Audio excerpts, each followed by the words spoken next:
Hey everybody, I'm Christopher Greene. You're tuning into AMTV, Alternative Media Television Live. It is, of course, Tuesday, August 9, 2016. Welcome everybody. We just shut down the feed on Facebook, so if you're on Facebook, we'll post today's live cast after the top of the hour, but you have to tune in on YouTube today. We'll be bringing on our first guest, AMTV contributor Alex Ansary, to talk about Donald Trump, the third-party run with Gary Johnson, Jill Stein, thoughts on that, war with China and Russia, and maybe even talk about the South China Sea, maybe even dig a little bit into the distraction campaign that makes up the Olympics. But I want to dig into, and again, the title of this video, Donald Trump is finished, loses in 2016. Again, you might not like what I'm about to say in today's episode, but that's not the point of what I do. You see, other people are going to champion that, Donald Trump's going to win by a landslide, that he's kicking the shit out of Hillary Rodham Clinton, or Hitlery. But that's not the truth. Again, we're just going to tell you like it is here on AMTV. Alex, can you hear me? Yes, I can. Oh, great having you on. We're popping our cherry for the first time worldwide. We've got millions of people obviously tuning in. Alex is a contributor to AMTV, of course, posts a lot of articles on our website, amtvmedia.com. He's an amazing contributor. Alex, tell our audience a little bit about yourself, how they can find you. You've got your own website at Alex Ansary TV. Yeah, I'm a Portland, Oregon native, currently living in Colorado, and I'm working to become a little bit more efficient at living the off-grid lifestyle.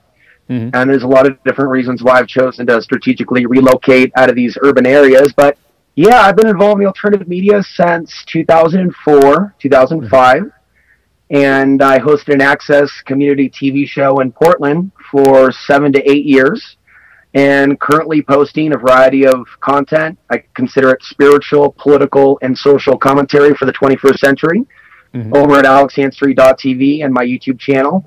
And I'm also working at slowly growing a few other niche websites, worldwarzero.com. And thanks for having me on, Chris.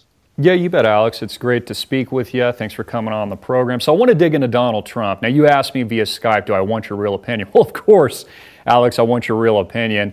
What do you think of Donald Trump? Because basically, all the recent polls say that he's losing to Hillary Rodham Clinton, if you're to believe it, by almost a 10-point, give or take, plus or minus margin. This is, of course, post the conventions, post the DNC, post the RNC. In fact, I was reading an article from the WashingtonPost.com I got on my cell phone earlier this morning. And yes, it's a propaganda piece, but the title of it was Donald Trump Needs a Miracle to Win. And again, I can't help but agree with it, even though I know it's propaganda.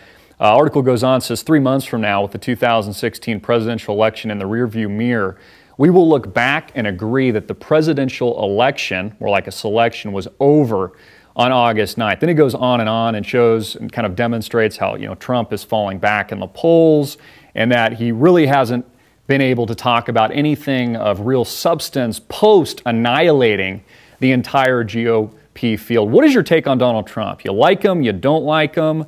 Do you think he's the next president of the United States?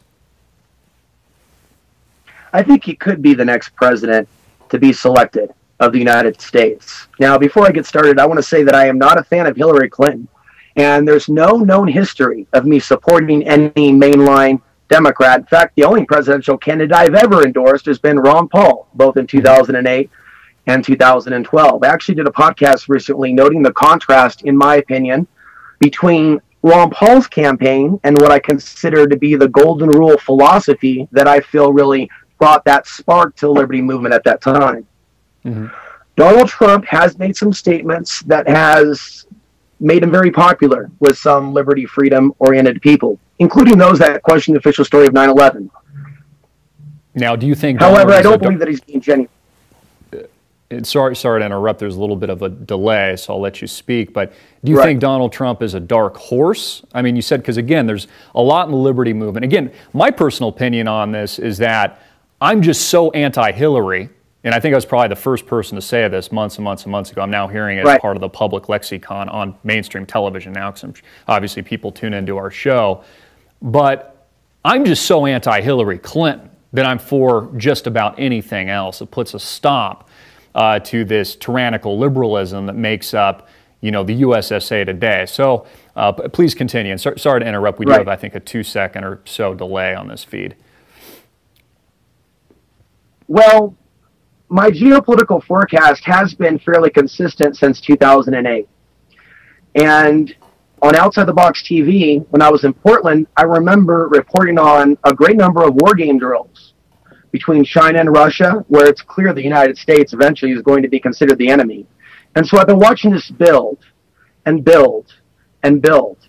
And I've always felt, and I have to speak my truth, but I've always felt that the world will be turned against the United States by design, that our misleaders, currently selected as president here and there every 4 years, that they're actually working against the American interests. So I'm talking about Hillary Clinton, I'm talking about Barack Obama, I'm talking about George W. Bush.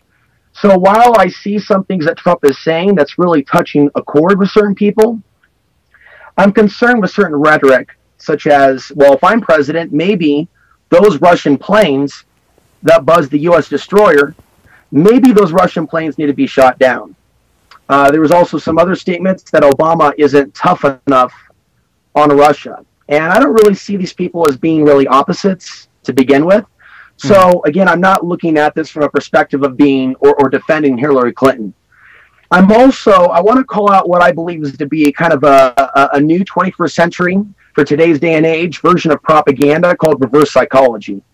And so there's a number of people out there that are adamantly anti-Trump.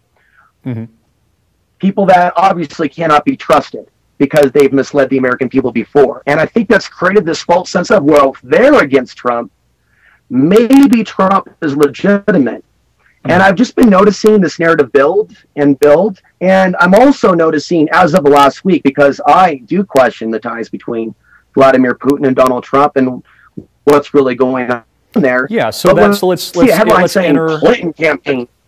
Right. So let's enter that conversation for a minute with Putin. What is his angle with Donald Trump? Now, see, I would argue that that actually benefits Donald Trump and that it kind of proves that Donald Trump is the true anti-establishment figure, which is exactly why Putin wants Donald Trump and is pretty much promoting him in his entrance as the potential president to destabilize the current establishment mojo, which makes up Hillary Rodham Clinton. We know that Putin is vehemently against her. Arguably, Russian asset Edward Snowden, who I believe to be a Russian asset, responsible, as well as other truth tellers like Julian Assange, releasing emails, roiling up the DNC. So what's the angle there? I mean, why is Putin, the Russian bear, the strong man, angling to promote Trump? What does that tell us about the quote-unquote selection?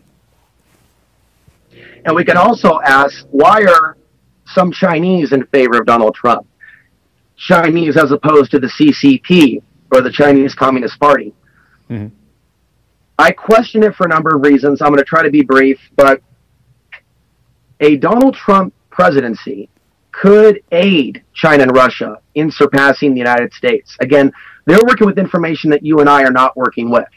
And as far as what their true relationship, obviously that's the arena of speculation.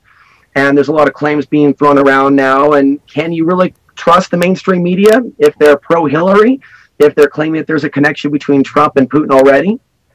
So I just want to take a breath and just restate that I've always felt that they would select an American president, the real establishment, the New World Order. And in this self-destructive path the U.S. has already been on, provocative actions in the Black Sea, the Baltic Sea, South and East China Sea, I see rhetoric from Trump that is indicative of him telegraphing that there could be a conflict, that he could play a tough guy. So on one hand, people are interpreting this as Putin is supporting Trump because Trump may not have the same foreign policy as, say, Barack Obama. Perhaps there could be more cooperation. I think we all want that. I think we all want to have cooperation without a global government. I'm just not convinced that that's what's going to happen. I just want to briefly mention, it has been reported that Trump gave at least $100,000 to the Clinton Foundation. And I think that perhaps we should do more investigation into this to flush out whether this is true or not. But I've also seen a number of reports, as well as pictures, handshakes between Putin and Hillary Clinton, and the amount of money that he has given to the Clinton Foundation. Here's a headline from April 2015. Cash flow to Clinton Foundation amid Russian uranium deal. In the Wall Street Journal, the Clinton Foundation, state and Kremlin connections. Mm. So I'm not convinced that Putin is really against Hillary. I'm very suspicious that all three of them are in cahoots. This is a very unpopular position to take, and I found it to be a very unpopular position, and I appreciate you allowing me to share that. But I feel that this message needs to be said. I also want to say there's a lot of anti-Trump people out there that at times can seem and sound a little incoherent, especially the manufactured civil unrest, which we're seeing in the streets right now, and Trump supporters being beaten, like, you know, the horrific violence we saw in San Jose. Mm-hmm. Now, is Donald Trump responsible for that, or is that an engineered crisis being, you know, manufactured by the likes of, you know, Hillary Clinton and her campaign, which I would argue, you know, is the case. You know, George Soros obviously, you know, funding a lot of this, and even coming out in the mainstream media in recent months saying, look, there's going to be, you know, a day of rage, I'm paraphrasing a little bit, in America. In fact, I was a little surprised that we didn't see, and I, you know, hope that we never see these things, but, you know, violence in the streets, you know, during the RNC and the DNC convention, probably because they had, you know, both events on such a serious, you know, militaristic lockdown. Now, you said something I thought really interesting. You said that you wouldn't be surprised that if Putin and Hillary are working together on what we're seeing transform here, or kind of, you know, in regards to the election and politics surrounding this. Can you extrapolate on that a little bit? Well, I think the Clinton Foundation is one particular tie that we can look at. And I think there's a lot of go back and forth in between Russia and Obama, for example. I don't really see them as opposites. They've had plenty of meetings. I believe that the narrative that we're being fed regarding the geopolitical situation and the potential of a third world war isn't very truthful unless one does the research to see the interconnected, interwoven aspect of these nation states. When it comes to, and this is a larger conversation perhaps for another time, we could talk about China alone. I know I'm going off on another subject, but China alone and missile technology transfers going to China over the course of multiple decades. So just that alone, that there's a money tie connection between Putin and Hillary through the Clinton Foundation for uranium, and there's a number of reports on that, is startling.